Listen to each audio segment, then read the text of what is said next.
What's the vehicle that you use in your life to make the world a better place? How do you focus what you're doing in order to achieve larger objectives? William Lee was selected as the National Language Teacher of the Year in the United States by the national organization ACTFL. He's a Latin teacher in a high school in San Antonio, Texas, and you're going to hear his thoughtful, skillful, and compassionate conversation today.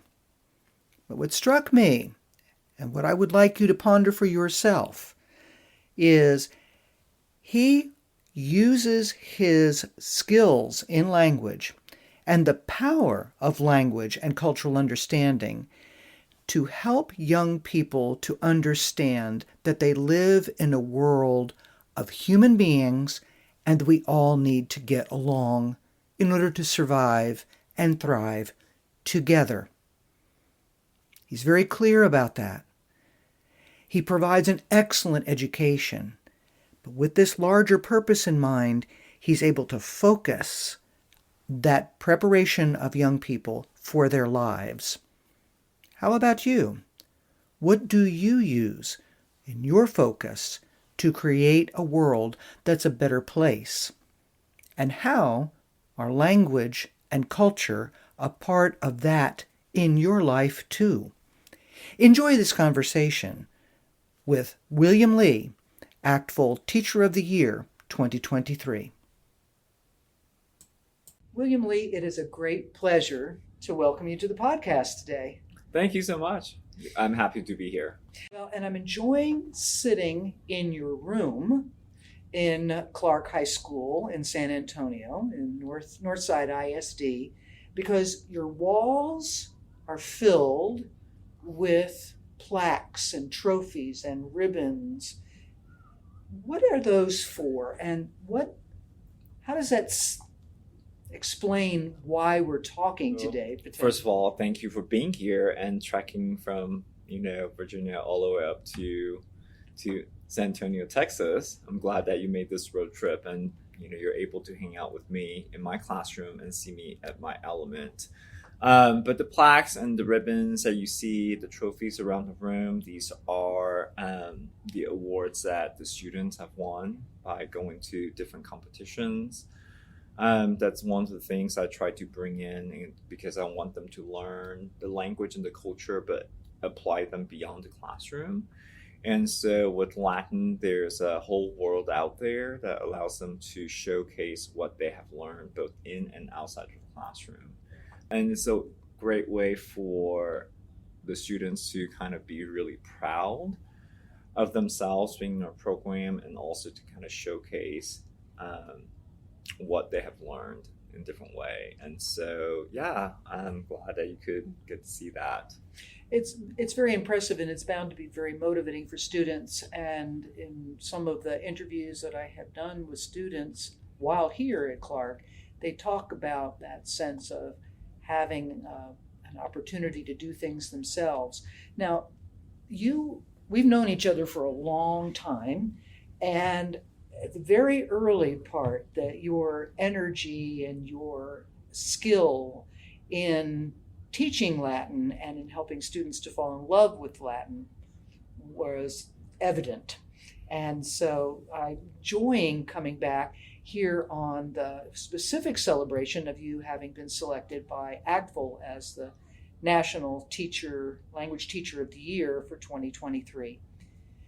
What is it especially about that experience here that has motivated you and has given you a sense of what you are going to be doing in the world for 2023 with your background? First of all, I will have to say that I'm still in shock and in disbelief. Several months later, after my actual experience, that I was chosen as the 2023 National Language Teacher of the Year. It was a very humbling experience, and I was so inspired by my fellow finalists. And I think that was actually the best part of the experience, is to get to meet them and to hear what they're doing in their classrooms and beyond, what they're doing to benefit our profession and also to benefit their students with their expertise in world language education. I think that was the most inspirational part of the whole journey. And I'm so thankful. And all of them, I'll say this again and again, all of them are equally deserving. I wish we could all have been named Teachers of the Year. And so, again, it was a very humbling experience, very thankful for that experience. And you mentioned it's my experience here as a Latin teacher. I think my philosophy has changed over the years to the point where I feel like I'm not just a Latin teacher, but I'm just a teacher in general, and I'm trying to reach out to all my students and try to get them to see things from a completely different perspective. And I'm just using teaching Latin as a vehicle to challenge them to think critically for themselves and to put themselves in other people's shoes by exposing them to different cultures that they encounter, whether it's studying about the ancient Romans or about the ancient Greeks and beyond.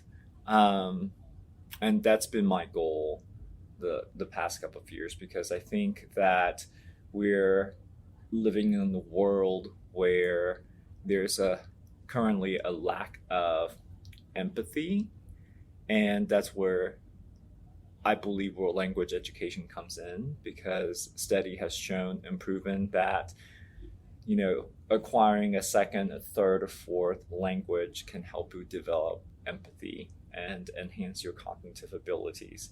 And we need the students to constantly think about the why and not just to know the how, right? Like, they need to know why they should do something. They should see things from other people's perspective and evaluate the entire situation. And I've said this many times, I can't help but think that given the current geopolitical climate and everything that's happening in the world, that, we wouldn't be experiencing some of these things that we're experiencing now if people have more empathy and if people can see things from other perspectives and see the bigger picture. Thank you for sharing that. Now, one of the aspects of having received this recognition, along with your peers from the other regions as well, but you having received this national recognition means that your 2023 is going to involve a variety of places that you travel to and groups that you speak to, both language and non-language groups. What are some of the ways that you will express that message and other ones that you want to share? And will the message vary or have different elements depending on your audience? Certainly, I think you need to always be mindful of your audience to deliver an effective message. But the bottom line is that there are so many elements to developing a whole child, right? And we as teachers need to teach the whole child, not just our specific subject areas. And while I'm very passionate about world language education, I am more passionate about building a relationship with the students and being able to be a positive role model and teaching them what's right versus what's wrong, and teaching them the ability to think for themselves and to evaluate things critically. But again, that ties into my platform, which is world language education needs to be the foundation to a complete education. It's not secondary to English or social studies or science or math. It's part of the whole.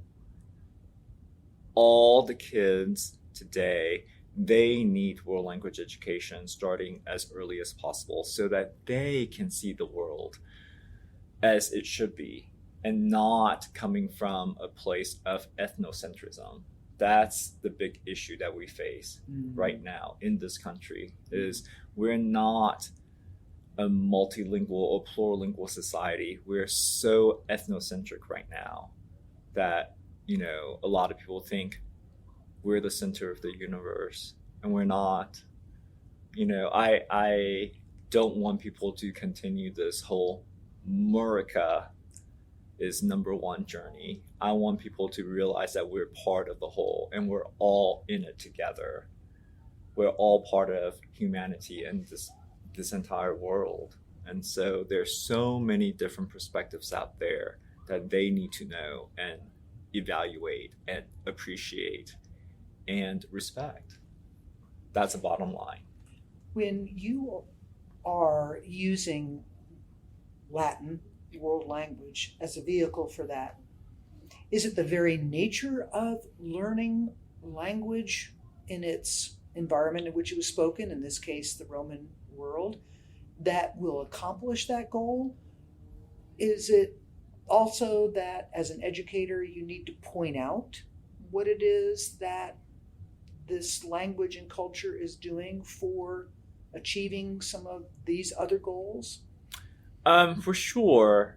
Luckily, as a Latin teacher, I'm able to challenge the students to think critically and also to talk about some very difficult topics that have come up the past couple of years and even before that. And so you always have to guide them in such a way to have very productive conversations, and also to let them know that it is okay to disagree, because we all have our own opinions and we should value each other's opinions in a civil manner. And so things like the Latin word servus, right? For years it's slave. Well, losing human rights is never okay. It's, yes, it was the norm in the ancient world with the Romans, but that doesn't it doesn't mean it was right back then. It may be the accepted practice, but given what's happening now, like based on what our understanding of human rights, it certainly is not okay now. And so I never allow my students to translate servus as servant, because that is very different, right? Because servants get paid. Whereas, for a long time now, I have not let my students to translate servus as a slave either, because that's not recognizing their humanity. Mm-hmm. And so I've asked my students to translate servus as an enslaved person. To recognize them as human beings first who have lost their humanity. But it's little things like that that can bring up a lot of very useful and impactful and really powerful conversations with the students on some very difficult topics. And that's certainly within the confines of the Roman world with this language. But, to get the students interested, you got to hook them into the culture, but also make it relevant, right? And so you can attach a lot of what's happening, in our world today to the writings of the ancient authors and what they're reading about, the storylines that we're following. When we are in AP, when we're reading about Julius Caesar and his writings, right? It's always painted as this shining knight, coming in and conquering a group of non-Romans, but really he's committing genocide. And I always challenge students to kind of think about, whose history do we have? All the history that we study about, American history even, whose history do we have? We are studying and learning about the perspective from the victor's point of view. We're never talking about the point of view or the experiences of the losing side. And so there's that whole other perspective that you, as student, as I tell my students, need to consider and think about. And so really, how would you think that the Gauls felt when Caesar invaded their country? And how appropriate it is now, thousands of years later, that we're still dealing with the same issues.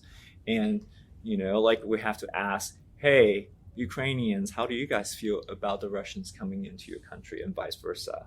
Like, it's all these things that you need to be able to tie into your classroom and challenge them to think and view things differently. And again, I really think that world language classrooms are one of the few places where, and the world language teachers are one of the few adults, right? We're the few adults that they can relate to for multiple years, and we can actually make a difference in our classrooms with things like that.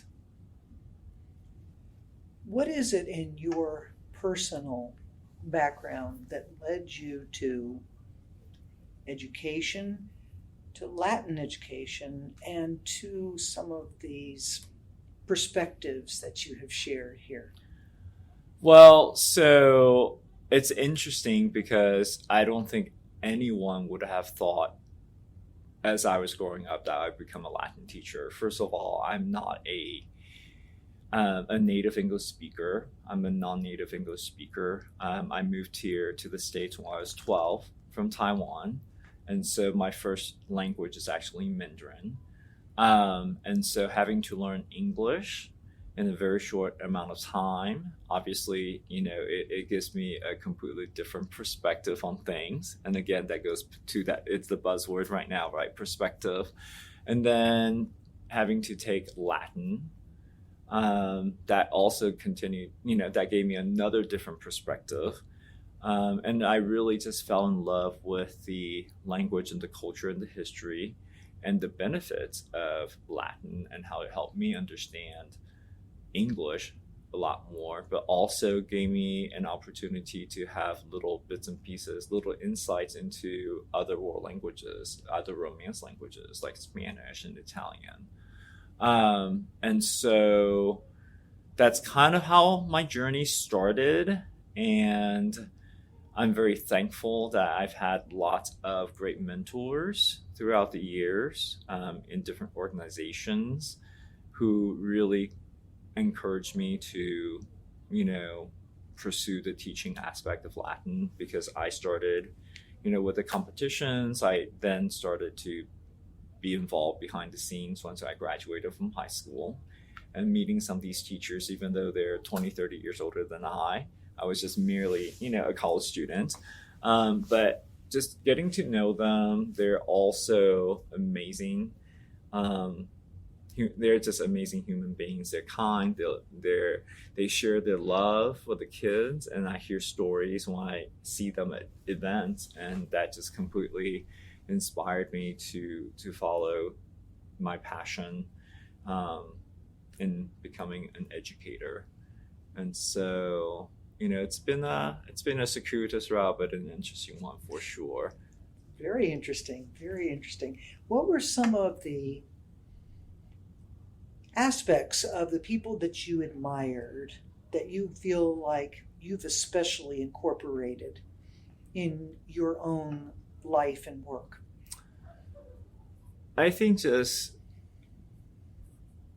for me, a lot of them were, they're very active in organizations, but they're also very selfless in giving themselves to serve different organizations. And I think that's one aspect that I have tried to incorporate and emulate, in that, I try to be as helpful as I can. And I volunteer at all these organizations, sometimes to the detriment of my own mental health and physical health.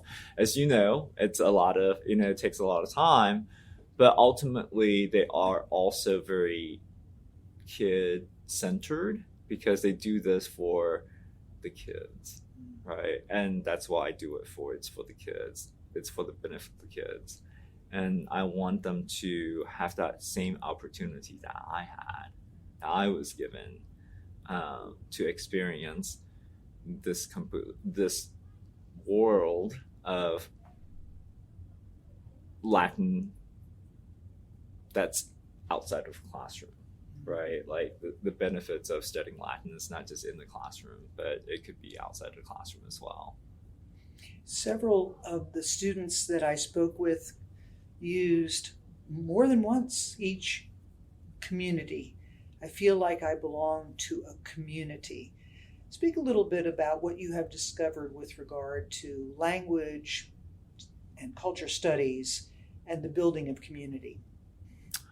Well, it's definitely essential. It's the foundation to building a community, right? Being able to communicate with each other, using the same language, having the same goals, sharing the same cultural beliefs.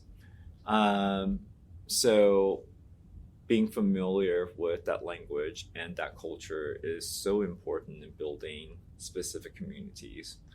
You know, the French students, they appreciate studying about the French culture. You know, they have French, they taste French food, they go on field trips, and same thing with German, same thing with Spanish, same thing with Latin. You know, when I take students overseas to Italy, they get to experience all of that and see a completely different world. And again, it's taking them out of their comfort zone. That's been my experience. When they come back, they're much better off. Their view of the world is completely changed. It's not so focused on their own personal lives anymore. And that's what being part of a community, a global community, means, right? Like you're part of the world. It's not just America, right? And so knowing different languages and different cultures definitely is essential, and I would say fundamental in building various communities, for sure. When you go out and about, more than you already do, okay, but for 2023, specifically with regard to your role, what kinds of effects, changes, actions, decisions would you love to see in some of the groups that you will talk with? Well, definitely I like to use my platform to advocate for the implementation of world language education starting as early as possible. I mean, you know, I'm using my own niece and nephew as my inspiration and the framework around which I'm putting that language out there. That's my goal. My platform is we need to have language education start as early as possible, because they're sponges and they can soak up everything, and we need them to start seeing things differently as early as possible, right? Because by the time they get to middle school, high school, if they wait that long to study a world language, they're so entrenched in their own thinking already that it's going to be very difficult to get them to start thinking about things from a completely different perspective. And very often, by the time they get to middle school or high school and they know, oh, I have to take a language, they just see it as an elective, as something to check off their checklist to graduate. And we need for world language, for world language education to be part of the curriculum. Like, it shouldn't be an elective. It should be an essential part of the curriculum. And it should be viewed as what it is, which is an essential 21st century skill, just as much as, say, computer programming or any of the skills that you may acquire in career tech courses. It is an essential skill.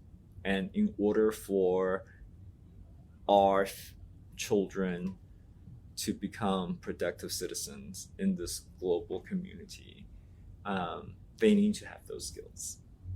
I'm sure you will hear it only in kind ways if you hear it at all, but the pushback that sometimes happens, there's no time, there's not enough time to be adding to the core curriculum in this way. What do you say to those who would say we don't have any more room, we can't make this change for young students, any program at any level? Why can it not be part of the core? Why does it have to be something completely different? World language education should be part of the core. It should be part of the curriculum, an essential part. Everything could be woven together. Again, looking at the whole child, right? Like, you can't just really focus on, well, I got to fulfill the English requirement or the social studies requirement or the science requirement. We need to teach them everything together. And I strongly believe that if we start as early as possible, our children will see it as the norm of what they should be doing, they should be studying, as opposed to, oh, well, we have the core and then we have everything else. That's something that we have created, right? It's a concept, it's a construct that we, the society, American society, has put together, right? I mean, when you're talking about students from other countries, you hear them talk about how, oh, it's a matter of fact that they have their own language, they study English, and at least one other. So, statistics have told us that 2/3 of Europeans are fluent in English and their own language and another world language. So if they can do it, why can't we? And I realize that, yes, it's having to reevaluate our entire educational system, but what better time to do it than now? When people say, but English is in fact spoken all over the world, why should we then? We have the English here that other people are learning. That may be true, but we're going to have places and people who aren't going to be familiar with English. And why should that be the predominant language? Why should that be the only language spoken around the world? Why can it not be Mandarin? Why can it not be Spanish?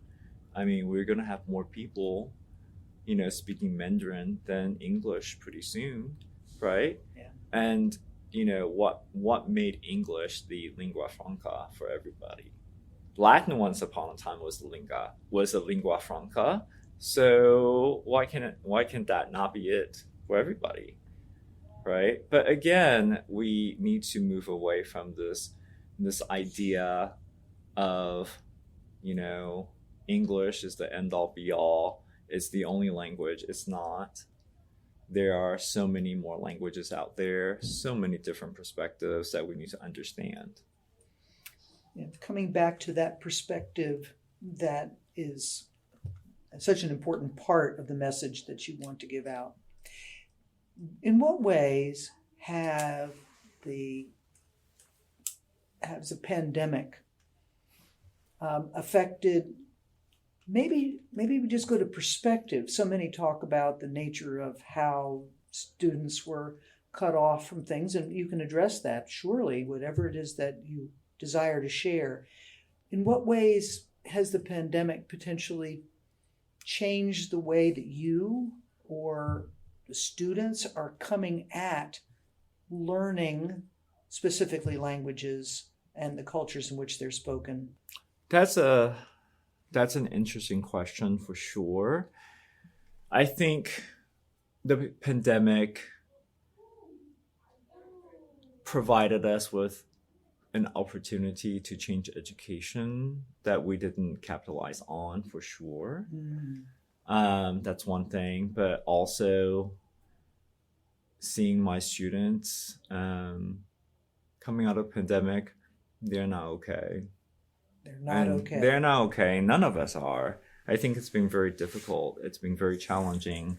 And it isolated them, right? And that's the part that I think world language education comes into play, is that they find themselves isolated. They cannot communicate with other people.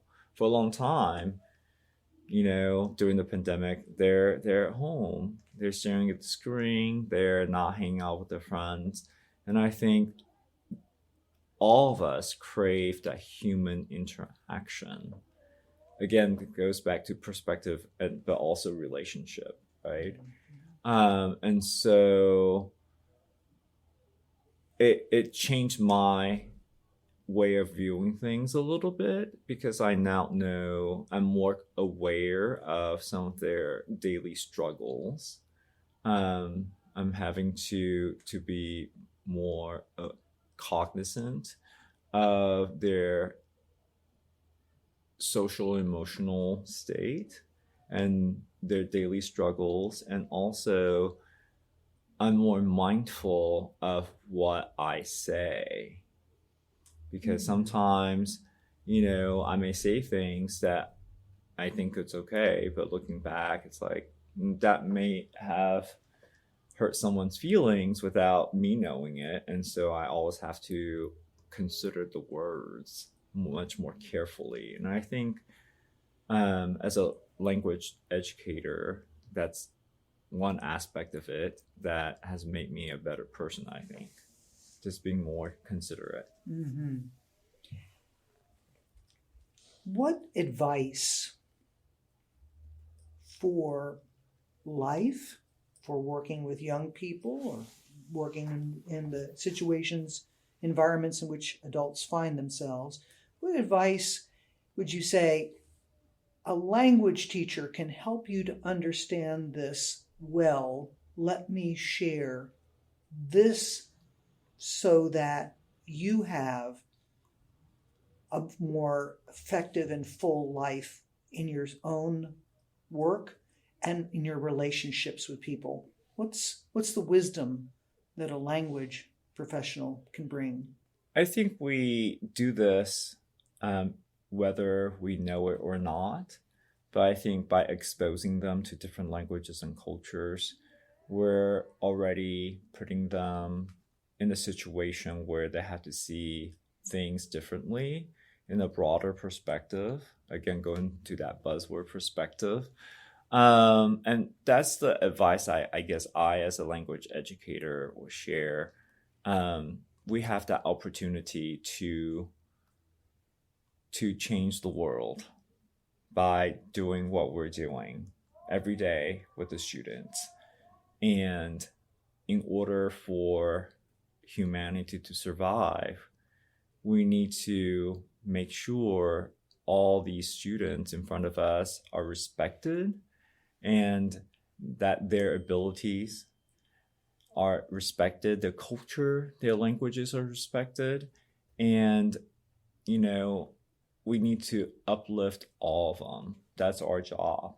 Whether they're neurally divergent or not, whether they are from different cultures, from different languages, we need to love all of our kids. And that's what world language teachers can do. And especially by recognizing all of them and seeing all of them as who they are, as human beings. That's the one advice I'll give as a world language educator. Because again, I think a lot of times, I see teachers are just, I'm just an English teacher. I'm here to teach English. I'm a math teacher. Or, again, we have people who are like, I'm just teaching this language. But no, we're not teaching whatever subject area it is. We're teaching kids.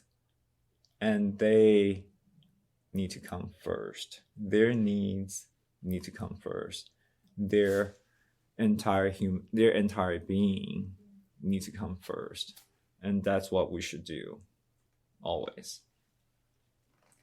When you look into the future, 5 years, 10, 20, what do you hope to see? Well, hopefully I'll still be around. Who knows what the future will hold, right? Right. I hope to see that we live in a world where we don't have any more wars, we don't have any more disagreements, that we can all live harmoniously among each other. I know that's a fantasy probably, but really that's what I want for ourselves. But also I just want people to be able to respect each other, and just be kind to each other in general. We need to do better. We must do better.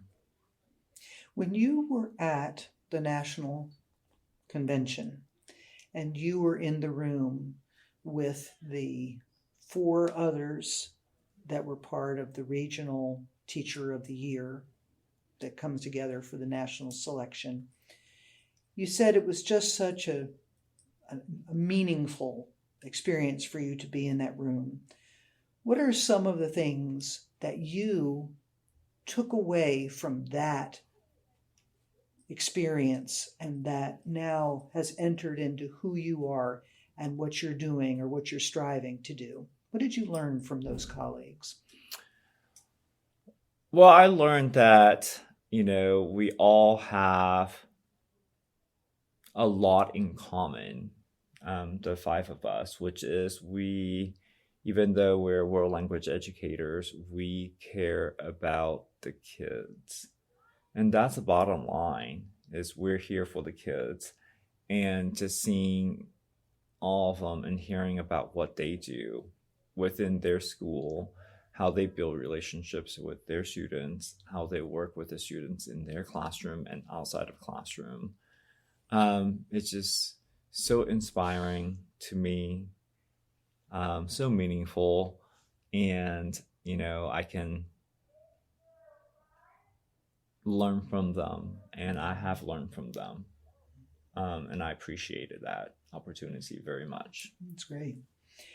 Now, some of the listeners around the world that pick up this podcast are not engaged in the language education enterprise. They are in organizations and they are in businesses. What can you say to them about what steps they might take for the near and ongoing future that relate to understanding what language studies might do for their organization and their businesses, based on your perspective?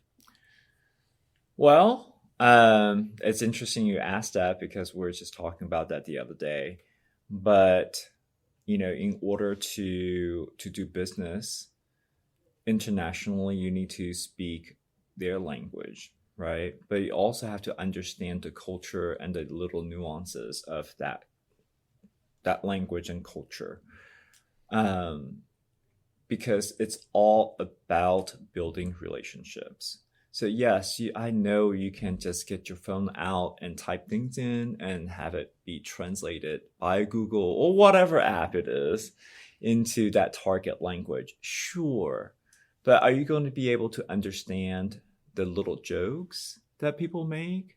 Are you going to be able to do business with somebody who has a different sense of humor than you, who may not,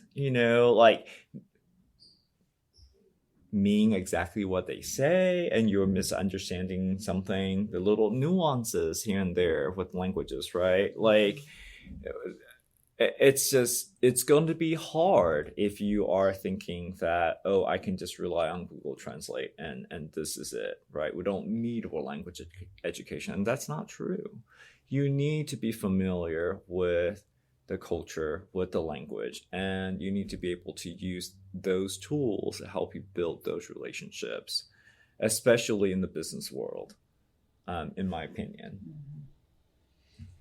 I'm going to tap, as we get closer to the end of our time together here, back on such a powerful statement that you were desire to teach the whole person happens to be through the vehicle of language. If you could speak just a little bit more about how it is that you came to that realization in your life and in your work, that this is the vehicle for a much larger issue. Gosh, I'm not sure if I can answer that satisfactorily. I think just knowing that I am working with human beings and that I'm more than just a Latin teacher or a teacher for world language is essential. It was essential to my growth as an educator and as a really a human being, right? Mm-hmm. As an adult. As I mentioned, I've had many mentors throughout the years that I've looked up to who have pushed me in this direction. And one of them, her name's Doris Case, who passed away in 2007. But she left me with a plaque that had a quote on there. Let me read you the exact quote.